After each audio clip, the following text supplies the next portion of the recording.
ప్రభాకర్ నూటెంకి ప్రభుత్వ ఆసుపత్రులకు వచ్చే రోగులకు మెరుగైన వైద్యం అందించాలని హన్మకొండ జిల్లా కలెక్టర్ ప్రావీణ్య అన్నారు.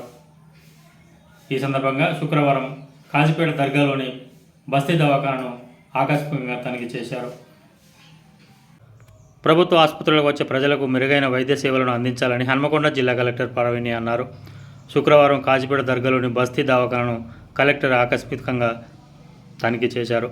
ఈ సందర్భంగా బస్తీ దవాఖానకు సంబంధించిన గదులను, వైద్యులు, సిబ్బంది, ప్రజలకు వైద్య సేవలు అందించే రికార్డులను కలెక్టర్ తనిఖీ చేశారు. వైద్య సిబ్బంది హాజరు గురించి కలెక్టర్ ఆరా తీశారు. వైద్య సేవల కోసం అక్కడికి వచ్చిన పేషెంట్లతో మాట్లాడి ఆసుపత్రిలో అందిస్తున్న సేవలను, మందుల లభ్యత వివరాల అడిగి తెలుసుకున్నారు. ఈ సందర్భంగా వైద్యులు, సిబ్బందితో కలెక్టర్ ప్రావీణ్య మాట్లాడుతూ వైద్య సేవల కోసం వచ్చే వారికి ఎటువంటి అసౌకర్యాలు కలగకుండా భరోసాను అందించాలని కలెక్టర్ సూచించారు.